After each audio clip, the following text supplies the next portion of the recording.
अपने दिमाग को माइंड मेकअप करने के लिए कि मैं कैसे हैंडल करूंगी, क्योंकि मैं अकेली मेरा माइंड डाइवर्ट हो गया था कि मुझे अब सेकंड बेबी नहीं करना। चलो ठीक है यार, एक बहुत है। कोई बीमारी से जूझ रही हूँ या फिर ऐसी कोई चीज है जिसकी वजह से मैं अभी तक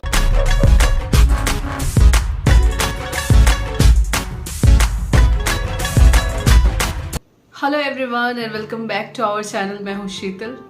आई होप कि आप लोग अच्छे होंगे। और आप लोग को पता ही है, मेरे पहले प्रीवियस व्लॉग्स अगर आपने देखे हैं तो आप लोगों ने देखा होगा कि मैं प्रेग्नेंट हूँ। और आज जो टॉपिक है, आज कोई व्लॉग नहीं है बल्कि एक टॉपिक लेकर आई हूँ जो कि बहुत ही कॉमन होता है। वो ये होता है कि अगर आपकी प्रेगनेंसी पहले बच्चे से दूसरा बच्चा अगर 1 साल, 2 साल, 3 साल, मैक्सिमम 4 साल, 4 इयर्स तक का गैप होता है तो इतने क्वेश्चंस नहीं आते हैं। लेकिन जब आपकी सेकेंड प्रेगनेंसी में काफी ज्यादा गैप होता है दोनों बच्चों के बीच में, like 5 years, 6 years, 7 years, 8 years का, तो कुछ कॉमन से क्वेश्चंस होते हैं हर किसी के दिमाग में। तो उसी टॉपिक पे मैं आप लोग को बताना चाहूंगी मेरे बारे में, क्योंकि बहुत सारे ऐसे क्वेश्चंस आए हैं कि मेरी जो पहली प्रेगनेंसी थी और इसमें इतना लंबा गैप क्यों है। मैंने आपको बताया कि अगर 3-4 इयर्स तक तो कॉमन होता है, उससे ज्यादा अगर आप ऊपर जाते हैं तो फिर क्वेश्चंस करना मतलब नॉर्मल तो नहीं कह सकते, नॉर्मल भी कह सकते हैं, नॉर्मल नहीं भी कह सकते, कि इतना जरूरी भी नहीं है कि ऐसे सवाल हो। या फिर आप नॉर्मल भी कह सकते हो कि चलो कि अगर ऐसे क्वेश्चंस आ रहे हैं तो इतना कोई सोचने वाली बात नहीं है। तो मेरे जो केस में है, आप लोगों को पता ही है कि मेरे केस में है 6 to 7 इयर्स का गैप हो गया है, तो इसलिए ये क्वेश्चंस आ रहे हैं। अब इसमें पहली चीज ये पूछी जाती है, लोगों के दिमाग में थॉट्स आता है कि क्या कोई प्रॉब्लम है बॉडी में, आपके कोई प्रॉब्लम है जिसकी वजह से हो सकता है इतना गैप आ रहा हो, आप कंसीव नहीं कर पा रहे हो। ये सबसे पहला सवाल होता है। तो बॉडी में प्रॉब्लम की जहां तक बात करें तो मेरी बॉडी में ऐसी कोई प्रॉब्लम नहीं थी कि मैं किसी कोई बीमारी से जूझ रही हूँ या फिर ऐसी कोई चीज है जिसकी वजह से मैं अभी तक मैंने प्रेगनेंसी प्लान नहीं किया या फिर मैं कंसीव नहीं कर पा रही हूँ। ये ऐसी कोई प्रॉब्लम नहीं थी कि मेरी बॉडी में कोई प्रॉब्लम है। मैं बिल्कुल फिट एंड फाइन हूँ। थोड़ी सी कभी कभी बीपी लो हो जाता है, बस इतना ही है। बट इससे ज्यादा कोई दिक्कत नहीं है कि मुझे कोई बीमारी या कोई ऐसी चीज की वजह से मैंने इतना लंबा गैप किया हो। और अगर दूसरी चीजों की तरफ जाए तो क्यों नहीं किया, है ना, क्यों नहीं किया हमने प्लान। तो देखिए, मैं पहली बात तो ये कहना चाहूंगी कि वाकई इतना लंबा गैप नहीं होना चाहिए। किसी भी प्रेगनेंसी में आपको बहुत सारी प्रॉब्लम्स फेस करनी पड़ती हैं। फिजिकली कह लीजिए, फिजिकली इतना ज्यादा नहीं, अगर आप बिल्कुल इसको नॉर्मल ले रहे हो तो इतना ज्यादा आपको प्रॉब्लम नहीं होती। बट जो आपकी रिस्पॉन्सिबिलिटीज होती हैं, आपके जो लाइफ की रिस्पॉन्सिबिलिटीज होती हैं, वो पहले से ही बहुत ज्यादा होती हैं। उसके साथ आपको सेकेंड प्रेगनेंसी प्लान करना, इट्स नॉट इजी टास्क, वो बहुत मुश्किल हो जाता है। जैसे कि अभी मेरी बेटी, मैंने बताया 7 इयर्स की है, तो वो स्कूल जाती है, उसकी स्टडी है और उसका भी टेक केयर करना। कुछ चीजें वो कर लेती है बट काफी चीजें आपको खुद करनी पड़ती है। जैसे मॉर्निंग में उठना, आपकी रात को ऑलरेडी नींद नहीं पूरी हो रही होती है प्रेगनेंसी में, कभी नींद आती है कभी नहीं आती है, बट आपको मॉर्निंग में उठना ही है क्योंकि आपका बच्चा स्कूल गोइंग है। उसको, वो बच्चा स्कूल जा रहा है तो आपको उसके लिए सारे प्रिपरेशन करने होते हैं और बाकी चीजें। और आजकल की जो लाइफस्टाइल है, मोस्टली लोग न्यूक्लियर रह रहे हैं, लोग अकेले ही रहते हैं, तो उसमें क्या होता है कि कोई हेल्पर नहीं होता, कोई हेल्प करने वाला नहीं होता। और मेरे केस में मैं बता दूं कि मैं अपने बच्चे को किसी सर्वेंट पे नहीं रख सकती।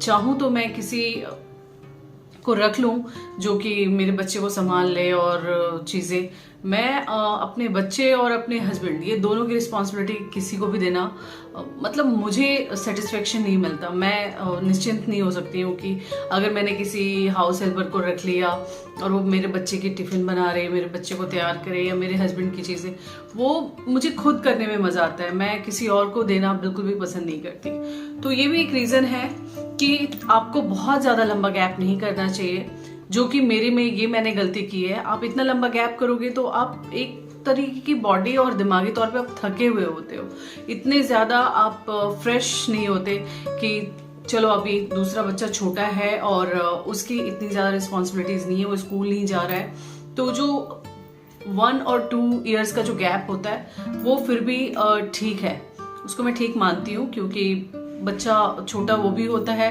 और दूसरा बेबी भी होता है, तो वो साथ में दोनों मैनेज हो जाता है। और अगर इसी चीज को आप दूसरे वे में लें कि अगर आपका पहला बच्चा बड़ा है, लाइक 6 ईयर्स का है, 7 ईयर्स का है, 5 ईयर्स से ज्यादा का है, मेरे कहने का मतलब, तो इसका एक बहुत अच्छा फायदा होता है।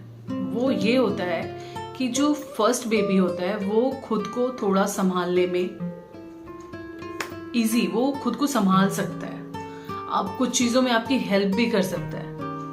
लेकिन अगर दोनों बच्चे छोटे हैं तो उसका यही माइनस पॉइंट होता है कि आपको दोनों को बिल्कुल मतलब स्मॉल बेबी की तरह आपको केयर करना होगा। दोनों खुद से लाइक रेडी नहीं हो सकते, दोनों खुद से फ्रेश नहीं हो सकते, दोनों खुद से खा नहीं सकते, तो वो चीजें थोड़ी सी बर्डन ज्यादा होती हैं। और अगर बच्चा थोड़ा बड़ा है तो वो थोड़ा समझदार होता है, खुद से रेडी हो सकता है। अगर आप उसको प्यार से समझाएं, धीरे धीरे उसको चेंज करें, तो अपनी रिस्पॉन्सिबिलिटी वो धीरे धीरे उठाना शुरू कर देता है। सवाल की तरफ चलते हैं कि मेरी प्रेगनेंसी इतनी लेट क्यों हुई और हमने इतना लेट प्लान क्यों किया। तो सच बताऊं तो मुझे सेकेंड प्रेगनेंसी के बारे में कुछ आइडिया ही नहीं था कि करना है या नहीं करना है।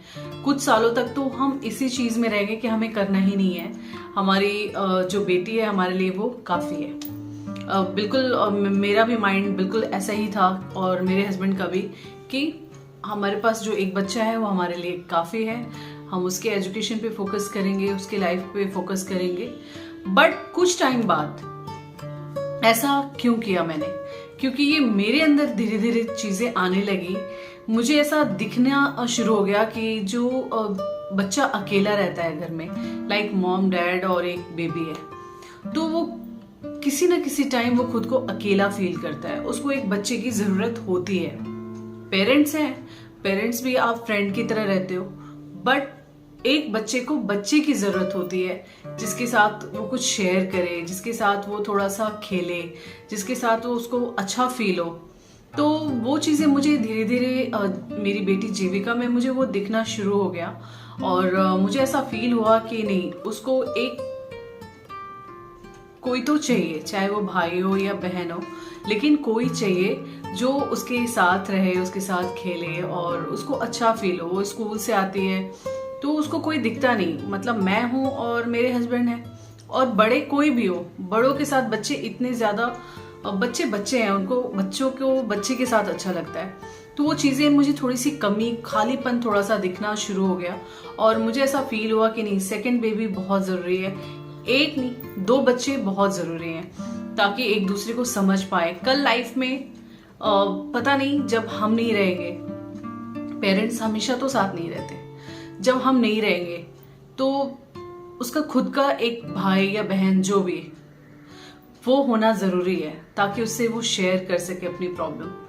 आप मोस्ट टाइम मतलब ऐसी चीजें आपको देखने को मिलेंगी कि जब हम, जैसे मेरी मदर अब नहीं है, मेरी मदर नहीं है, तो मैं अपनी सारी चीजें, अगर मुझे कोई प्रॉब्लम होती है तो मैं अपनी बड़ी सिस्टर से शेयर करती हूँ। तो वो चीजें अच्छी होती हैं कि जब आपके पेरेंट्स नहीं भी हैं तो आपका भाई या बहन होता है, तो उससे आप अपनी प्रॉब्लम शेयर कर सकते हो। और वो चीजें मैं फ्यूचर में ऐसा सोचकर मैंने अचानक से डिसाइड किया कि नहीं, 2 बच्चे जरूरी हैं। इतने लंबे टाइम के बाद जब मैंने ये सोचा कि चलो प्रेगनेंसी प्लान करते हैं, तो प्रॉब्लम क्या क्या आई ये चीज़ें मैं बताना चाहूँगी। पहली प्रॉब्लम ये आई कि मैं खुद एक तरफ ये सोच रही थी कि मुझे सेकंड बेबी चाहिए, दूसरी तरफ मेरा ये माइंड चल रहा था कि मैं कैसे मैनेज करूँगी, क्योंकि वो चीज़ें, वो आदत छूट गई छोटे बच्चे को संभालना। और वही मुझे दिख रहा था कि मुझे अपने हस्बैंड को संभालना है, मेरी बेटी को संभालना है। उस बीच में मुझे अगर एक और बेबी होता है तो उसको मैं कैसे मैनेज करूँगी। इसके लिए मुझे थोड़ा सा वक्त लगा अपने दिमाग को माइंड मेकअप करने के लिए कि मैं कैसे हैंडल करूँगी, क्योंकि मैं अकेली रहती हूँ तो उसको मैं मैनेज कैसे करूँगी। उसके लिए पहले, अगर आप इतना लंबा गैप कर रहे हो आपके बच्चे में, दो बच्चों में, तो पहले तो आप खुद को माइंड मेकअप करो, खुद को रेडी करो, पॉजिटिव सोचो, तब जाकर प्लान करो। अगर आप पॉजिटिव नहीं हैं, कहीं ना कहीं आपके अंदर डर है कि मैं सेकेंड प्रेगनेंसी कर रही हूँ इतने लंबे टाइम बाद, तो कैसे होगा, क्या होगा, तो आपकी एक तो प्रेगनेंसी में प्रॉब्लम आएंगी, दूसरी चीज आप कंसीव करने में आपको दिक्कत होगी, क्योंकि आपका पूरा फोकस जो होगा, कंसंट्रेशन होगा कि नहीं, एक तरफ आपका चल रहा होगा नेगेटिव थॉट कि नहीं मैं कैसे करूंगी, और दूसरा चल रहा होगा कि मुझे करना है, तो वो चीजें आपके अंदर प्रॉब्लम आ सकती हैं। तो पहले आप खुद को पॉजिटिव कीजिए, पहले आप माइंड मेकअप कर लीजिए कि क्या आपको सेकेंड प्रेगनेंसी करनी है या नहीं, सेकेंड बेबी आपको चाहिए या नहीं। अगर चाहिए तो बिल्कुल पॉजिटिव रहकर आप प्लान कीजिए कि नहीं, अब मैं मैनेज कर सकती हूँ, मैं हैंडल कर सकती हूँ और मुझे सेकेंड बेबी चाहिए, खुश रहकर। अगर आप खुश नहीं हो, ये बहुत ही इंपॉर्टेंट चीज होता है। प्रेगनेंसी कोई मजाक नहीं है कि आपने बस प्लान किया और हो गया।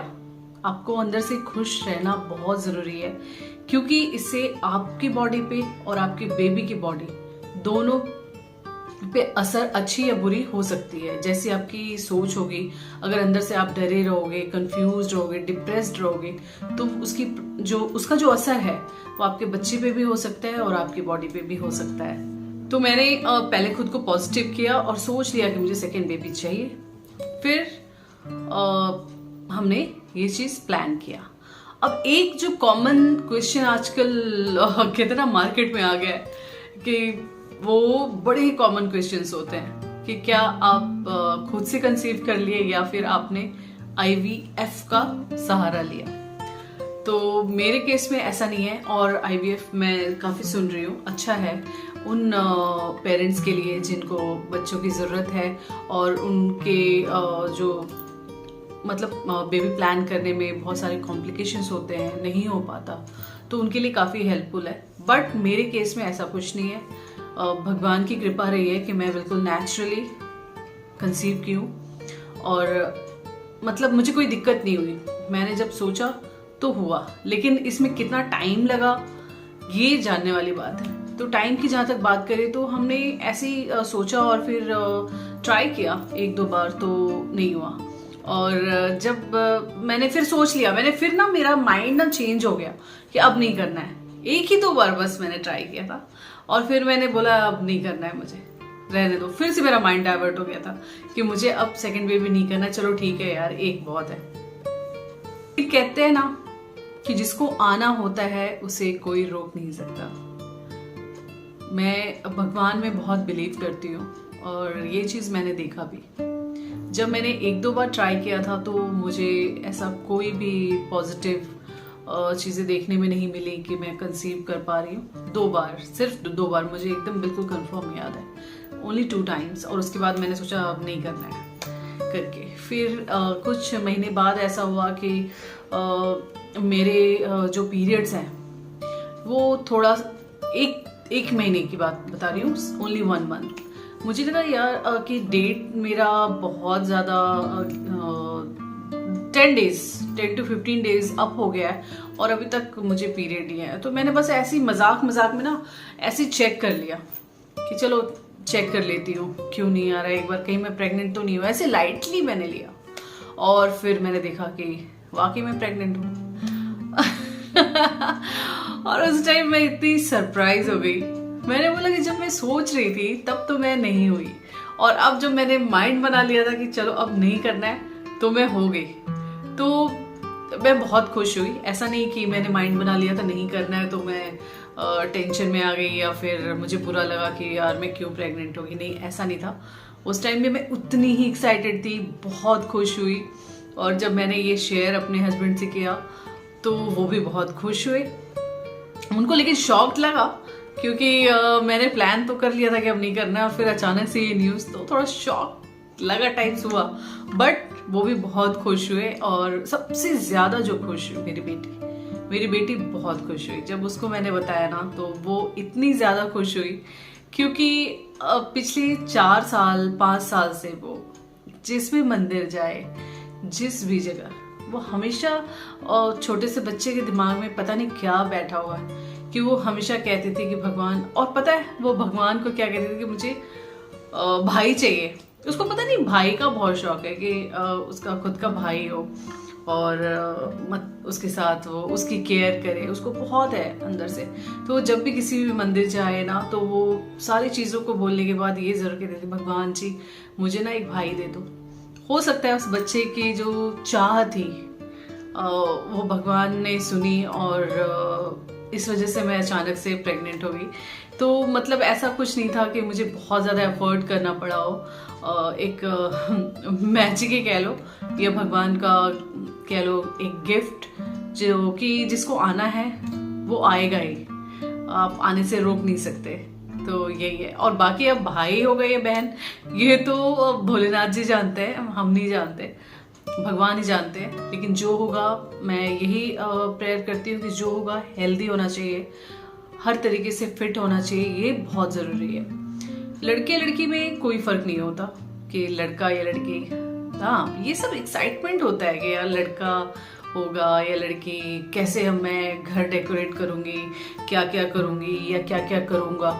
अगर पेरेंट्स ये सोचते हैं या फैमिली मेम्बर्स ये सोचते हैं कि लड़का हो या फिर लड़की हो, तो अगर इस सोच से अगर आप सोच रहे हो कि एक एक्साइटमेंट कि अरे चलो एक लड़की है तो चलो एक लड़का होना चाहिए, तो ठीक है उसमें। और हमारी भी यही सोच है कि जो होगा हेल्दी हो, और हेल्दी सबसे बड़ी बात है, हेल्दी हो।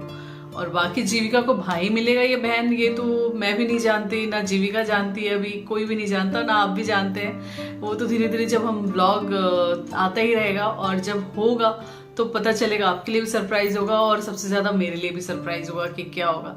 बट जो भी होगा, हम बहुत खुश हैं इस चीज़ के लिए कि दूसरा बेबी आने वाला है, चाहे वो लड़का हो या लड़की हो, लेकिन हेल्दी हो। इसके लिए ज़रूर प्रेयर कीजिएगा। तो आई होप कि आप लोग को पता चल गया होगा कि इतना लंबा गैप क्यों हुआ, और मैंने कैसे कंसीव किया, क्या कोई कॉम्प्लिकेशंस आए थे या नहीं आए थे। तो ये सारी चीज़ें मैंने क्लियर कर दी हैं। अब आगे की प्रेगनेंसी का जो सफ़र है वो बहुत ही करीब आने वाला है। जो जिस चीज़ का इंतज़ार है वो टाइम अब बहुत ज़्यादा नहीं है। तो अब आगे क्या होगा, नॉर्मल होगा, क्या होगा, वो सारी चीज़ें आपको धीरे धीरे अपडेट मिलती रहेंगी। कि सारे सवाल जो कन्फ्यूजन्स थे वो सब क्लियर हो चुके होंगे।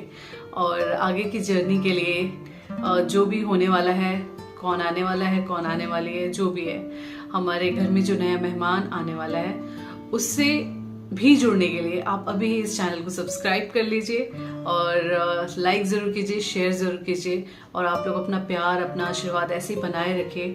प्रेयर कीजिएगा कि सब कुछ अच्छा अच्छा हो जाए। थोड़ा सा धुक धुक धुक धुक होता है, डर लगता है, और सभी को डर लगता है। जैसे जैसे टाइम करीब आता है ना, तो डर तो लगता है, लेकिन डर के आगे जीत है। और इस डर के आगे तो भाई खुशखबरी है। तो चलिए इस व्लॉग में इस वीडियो को मैं यही एंड करती हूँ, और नेक्स्ट व्लॉग में मैं फिर आप लोगों से मिलूंगी। तब तक के लिए बाय बाय, टेक केयर।